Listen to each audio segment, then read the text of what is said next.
today's agenda, we will gonna be unveil the different topics which consist of biogeochemical cycles, anthropogenic effects, invasive species, and epigenetics. Biogeochemical cycle is mainly defined as the movement of nutrients and other elements between biotic and abiotic factors. Biogeochemical cycles are also divided into two types. First are the gaseous cycles, which include carbon, oxygen, nitrogen, and the water cycle. Second is the sedimentary cycle, which includes sulfur, phosphorus, and the rock cycle. Before we proceed with the phosphorus cycle, let us first discuss what sedimentary cycle is. To give you a brief explanation, sedimentary cycles are biogeochemical cycles that have the Earth's crust as their reservoir. Iron, calcium, phosphorus, sulfur, and other earth-bound elements are all part of the sedimentary cycle. With that being said, let us now proceed with the characteristics of sedimentary cycle. Sedimentary cycles take a very long time to complete. They are regarded as less ideal cycles since they take a long time to complete their circulation. This is because nutritional elements may become trapped in the reservoir pool during recycling, taking a very long time to emerge and continue circulation. The phosphorus cycle, calcium cycle, and sulfur cycle are the most important sedimentary cycles. This is because, just like what I've said earlier, earth-bound elements are part of the sedimentary cycle.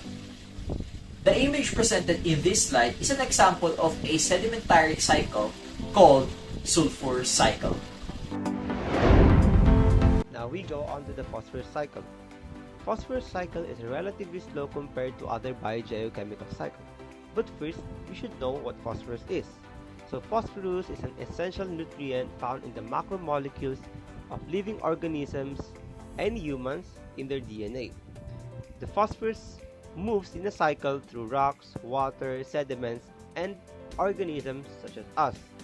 Over time, rain and weathering causes rocks to release phosphorus in the form of phosphate ions into the soil and is being absorbed by the plants in the form of phosphate ions to be used as a fertilizer.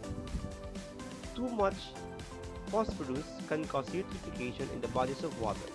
What is eutrophication? So eutrophication is the overloading of nutrients in a body of water that causes algae to overpopulate in that body of water in that area, which causes hypoxia or the decrease of oxygen level in a particular area that causes the marine life forms to die or to have a dead zone in that body of water. Anthropogenic effects, processes, objects, or materials, as opposed to the ones that arise naturally without human influence, are those that result from human activity. What does the word anthropogenic mean? The term is frequently used in reference to environmental externalities that take the form of chemical or biological waste that are created as a byproduct of otherwise beneficial human activity. There are four primary factors of anthropogenic effects, namely overexploitation of natural resources, habitat alteration, invasive species, and pollution. Overexploitation, also called overharvesting, refers to the harvesting a renewable resource to the point of diminishing returns.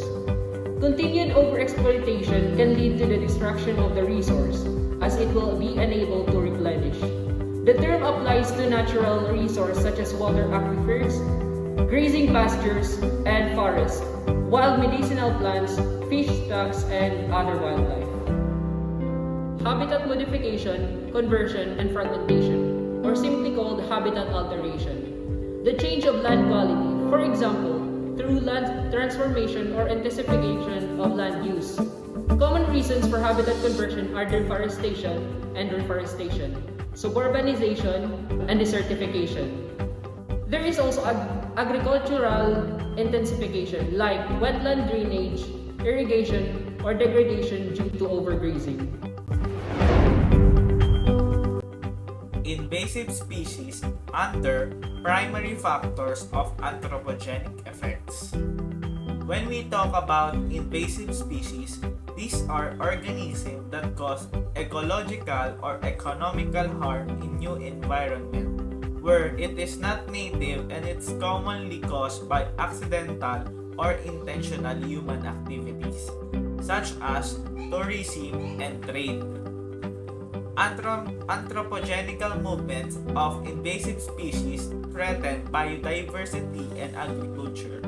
Invasive species are capable of extinction of native plants and animals, reducing biodiversity. Next, anthropogenic contamination pollution. When we say anthropogenic contamination, it is a form of pollution produced directly by human activities, such as oil pollution, plastic pollution, sewage pollution, and many more. Some human activities that impacts the land is the urbanization. Urbanization has a major impact in Earth system, such as deforestation and habitat loss. And now for the epigenetics part, we know that epigenetics studies how environmental factors and behavior can alter how your genes function. One of the sources is the air pollution. There are different air pollutants we consider. Power plants and refineries for oil, businesses, and industries are examples of stationary sources. The local sources, which include cities, rural areas, and wood-burning stoves.